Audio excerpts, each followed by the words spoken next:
اعوذ باللہ من الشیطان الرجیم، بسم اللہ الرحمن الرحیم۔ نولی فیکٹری کے معزز دوستو، السلام علیکم۔ ناظرین اکرام، آج ہم آپ کو حضرت دانیال علیہ السلام کی قبر کا واقعہ سنائیں گے کہ جب 3000 سال بعد حضرت دانیال علیہ السلام کی قبر کھلی تو لوگوں نے کیا معجزہ دیکھا۔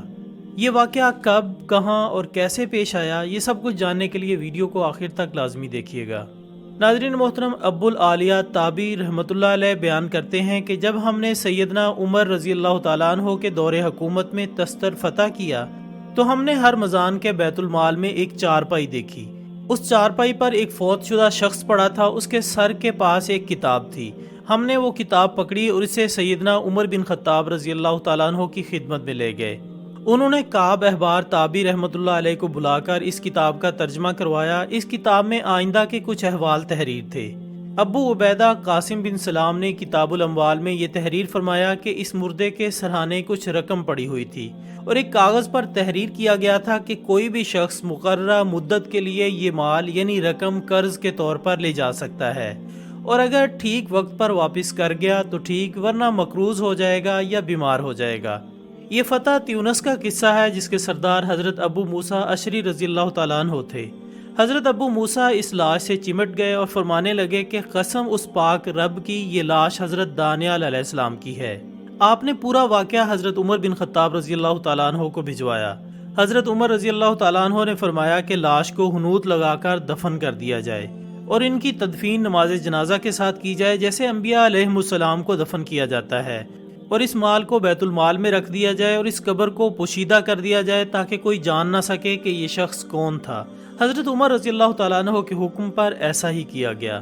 ناظرین، ایک اور جگہ ابو العالیہ تابی رحمۃ اللہ علیہ بیان کرتے ہیں کہ ہم نے جب تستر کو فتح کیا تو ہر مزان کے بیت المال میں ایک چارپائی دیکھی۔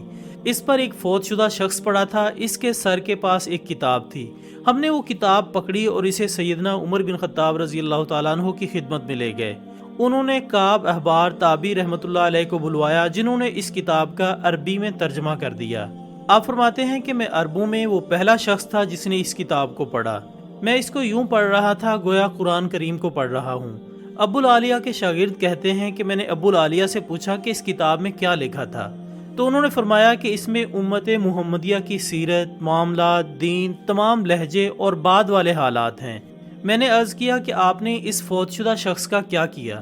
انہوں نے فرمایا کہ ہم نے دن کے وقت مختلف جگہوں پر 13 قبریں کھودیں، پھر رات کے وقت ان میں سے ایک میں اس کو دفن کر دیا اور سب قبروں کو زمین کے برابر کر دیا۔ اس طرح کرنے کا مقصد یہ تھا کہ لوگوں کو صحیح قبر کا علم نہ ہو اور وہ قبر کشائی نہ کر سکیں۔ میں نے عرض کیا کہ وہ لوگ اس فوت شدہ شخص سے کیا امید رکھتے تھے؟ انہوں نے فرمایا کہ لوگوں کا یہ خیال تھا کہ جب وہ قحط سالی میں مبتلا ہوتے ہیں تو اس کی چارپائی کو باہر نکالنے سے ان کو بارش عطا کی جاتی ہے۔ میں نے پوچھا آپ کے خیال کے مطابق وہ کتنے عرصے سے فوت ہو چکے تھے؟ انہوں نے فرمایا 3000 سال سے۔ میں نے کہا ان کے جسم میں کیا کوئی تبدیلی آئی تھی؟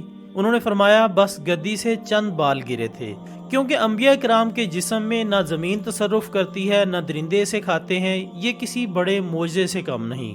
دوستو، یہاں ایک اور واقعہ آپ سے شیئر کرتے چلیں کہ حضرت دانیال علیہ السلام ایک دن ایک جنگل میں جا رہے تھے۔ آپ کو ایک گنبد نظر آیا اور آواز آئی دانیال ادھر آؤ۔ حضرت دانیال علیہ السلام اس گنبد کے پاس گئے۔ معلوم ہوا وہ کسی مقبرے کا گنبد ہے۔ جب آپ مقبرے کے اندر تشریف لے گئے تو دیکھا بڑی عمدہ عمارت ہے اور عمارت کے بیچ ایک عالیشان تخت بچھا ہوا ہے۔ اس تخت پر ایک بڑی لاش پڑی ہے۔ پھر آواز آئی کہ دانیال تخت کے اوپر آ جاؤ۔ آپ اوپر تشریف لے گئے تو ایک لمبی چوڑی تلوار مردہ شخص کے پہلو میں رکھی ہوئی تھی۔ اس پر یہ عبارت لکھی ہوئی نظر آئی کہ میں قوم عاد سے ایک بادشاہ ہوں، خدا نے مجھے 1300 سال کی عمر عطا فرمائی، 12,000 میں نے شادیاں کی، 8,000 بیٹے، لا تعداد خزانے میرے پاس تھے۔ اس قدر نعمتیں لے کر بھی میرے نفس نے خدا کا شکر ادا نہ کیا بلکہ الٹا کفر کرنا شروع کر دیا اور خدائی دعویٰ کرنے لگا۔ خدا نے میری ہدایت کے لیے ایک پیغمبر کو بھیجا، انہوں نے مجھے بہت سمجھایا مگر میں نے کچھ نہ سنا۔